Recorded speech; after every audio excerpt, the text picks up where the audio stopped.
My name is Heather Moore. I'm making this video to, of course it's probably upside down. Cute. I'm making this video to protect myself from false criminal allegations as a result of police misconduct. Specifically, the University of Missouri Police and the Columbia Police Department that is costing me the U.S. Department of Homeland Security, specifically Darla Munoz-Natolowai, that ultimately resulted in my going to prison and falsified medical records with false criminal accusations in them. That attorney, friend, and boss, Chad Cronin, felt was a result of police misconduct, and he was going to sue them and sue for an expungement concealment based on wrongful prosecution, Brady violations, prosecutorial misconduct, etc. So this video is to show where I have been living since December 7th, something like that. December 7th, 2016. I was just discharged from the hospital with sepsis. This lady's name is Tara Marshall. She is on a cross-disability advisory board for the Phoenix Police Department, who have also fucked up really bad behind this. Threatened to arrest me if I returned to the hospital when I was actually dying of sepsis. Anybody could look at me and see I was sick as fuck. You didn't have to be a doctor to see that. Tara has been interviewing me on behalf of probably multiple jurisdictions, all of which are looking to cover their ass. She's a career woman. Her degree is in anthropology and religious studies, and her associate's degree is in basically, she has, on top of a BS, she has a associates in working with developmentally disabled children. This is the room where I've been staying. Misha, leave everybody alone. The criminal allegations lodged against me were that there was nothing wrong with me. I wasn't sick. I had nothing wrong with me. And when you have nothing wrong with me and you go into a hospital asking for something for pain, but there's nothing wrong with you, you're malingering to illegally possess a narcotic. So when these doctors make those false criminal allegations and submit it to the police and put me on a police watch list, they are acting as agents of that police jurisdiction and whatever federal jurisdiction. So I've been staying here on this futon. This is my kitty over here that I adopted to bring her back to health. I've had a towel. I put my clothes up here. I have medical records, my radio, nitroglycerin. I have baby aspirin. I have iron supplements. But the point of the matter is, I've been here 2 months. I haven't taken one drink. I've been here recovering from sepsis from untreated cancer. She's had plenty of alcohol around the house. I didn't drink a drop, and she knows that. All of my blood work is going to be negative for any narcotics. She's been arguing with me when I give information. She's saying she's not the police, and the police can lie to you when you're under criminal investigation. For the record, I believe my parents and I are under criminal investigation for murder when we participated in no such thing. I had a lot of people as a kid, namely Darla Munoz-Natolowai, tell me everybody was accusing my parents of murder when it was actually their parents that were part of the Klan who were committing the murders. Darla Munoz-Natolowai now works for Homeland Security. So she pulled me to her home when this tumor was rupturing and I was dying, and knew the medical records were falsified. And instead of doing something to help the doctor, Beth Sweeney, which is a nurse practitioner, but she out-doctored all of them, instead of helping her get me care, they basically, Darla just basically sanctioned her, or had somebody sanction her for dropping off a prescription for pain medicine that she refilled because she knew she was going on vacation. So this is the apartment. There's been no drug use, no illicit drug use. I've basically been here. When John C. Lincoln discharged me on November 29th of 2016, I recorded multiple Homeland Security agents trying to sell me drugs, to set me up for prison, and when I actually took something for the pain that the doctors had written for, or one doctor written for, two doctors actually, I was accused of being an addict by Homeland Security agent John Brody. Oh, they gave you something for that? That's addictive, you know. This motherfucker's sitting there watching me. My face is drooping because of the abscess, the malignant, some sort of malignant abscess that is attached to my sinuses. I'm bloated with 20 pounds of fluid because my kidneys are failing. He knows I'm hemorrhaging. Not once does him or the other Homeland Security agents try to get me to a fucking hospital. I go to hospitals repeatedly and get dumped. Do they want to hear the actual audio that shows me begging for fluids and not asking for narcotics and begging for cancer treatment? No, they don't want to hear it. They just go ahead and take the word of the doctors.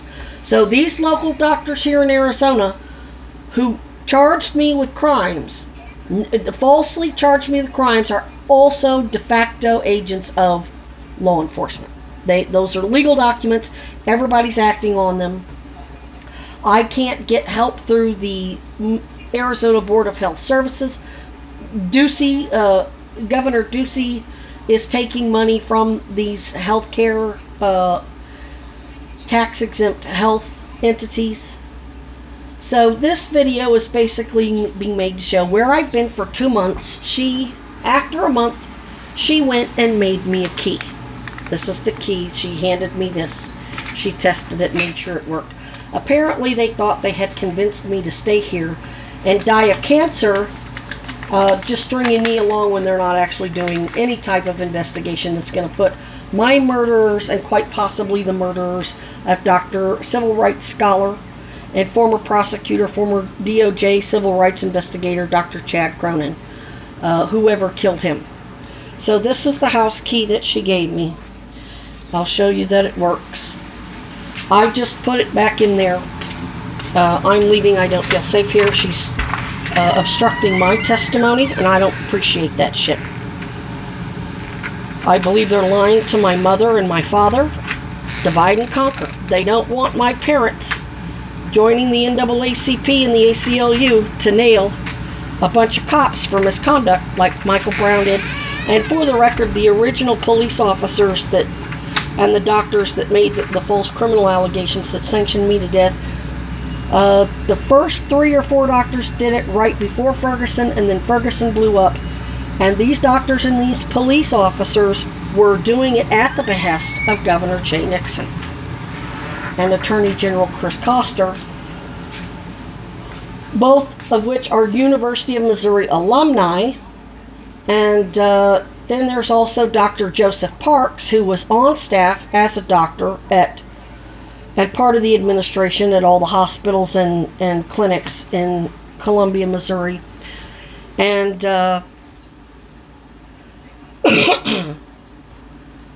he's also the Medicaid director, the Mo Health Net Division director at the Missouri Department of Social Services. He's a police official. So every doctor underneath him was also a police official, basically, because they were all maintaining what I'm calling Jim Crow segregation. It's total Jim Crow. They make false allegations about you to keep you in control so you're not part of the power construct.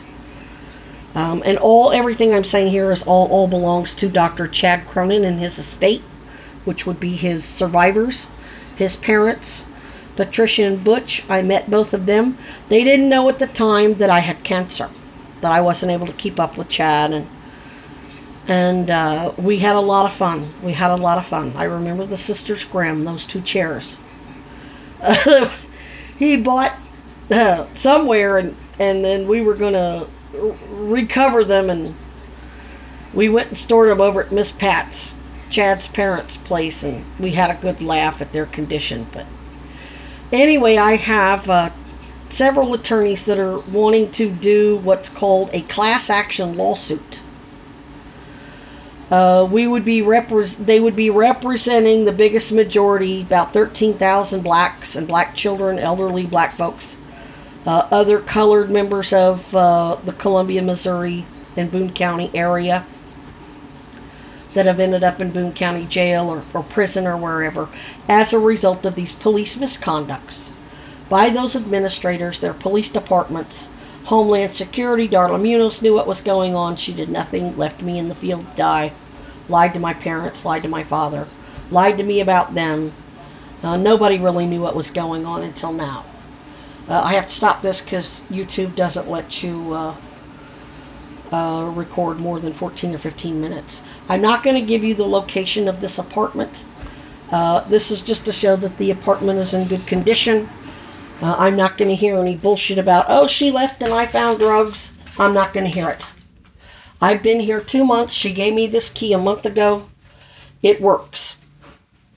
I've given it back to her. And apparently that's not something that the police department wants. If they were trying to protect me, they would already have me in. They would have me on a military base where the doctors on the military hospital or clinic could give me care, give me antibiotics, give me what I need. Instead, I've been lied to by Phoenix Police Department. I recorded one of them. Well, good luck with that ACLU lawsuit against us. I mean, they've been threatening. And what's really sad is that they have an African-American lady police chief. But again, this likely goes all the way up to the governor. I'm going to stop here. The apartment's in good conditions. The cats are safe. I'm going to go to a clinic and make sure I get drug tested tomorrow. First thing. And I'm not going to put up with any bullshit, false allegations by PPD or their agents. Who have basically made sure I didn't get cancer treatment. They wanted me to die. They wanted all this to just die quietly because they don't want their cops getting shot. Well, you know, you don't kill a witness because you want to cover up the criminal acts of a bunch of fucking police officers, police chiefs in Columbia, and doctors they're using as police agents, and Darla Munoz, who got recorded gay bashing me while we're talking about Ferguson. A few months after that, Chad was found dead in his home. So, yeah, you're not going to kill me by neglect or abandonment for the purposes of keeping a bunch of cops and criminal doctors who acted as cops, making false allegations for profit. Yeah, that's not gonna fly. So I am gonna publish this on YouTube because once I leave this apartment, I'm on the streets and I'm at the mercy of every fucking cop. I'm sick. They discharged me with a lobar pneumonia from John C. Lincoln. I've had to have a 10-day run of clindamycin, which is extremely powerful, and then a week later, 2 more weeks of Zithromax. And I'm still not well, not even close. They are letting me die to cover up their criminal acts. So I'm going back to Missouri, where I have no witnesses here except the police, and the police aren't going to roll on the police. Are you fucking kidding me? So I'm going back to Missouri, and they don't want that to happen.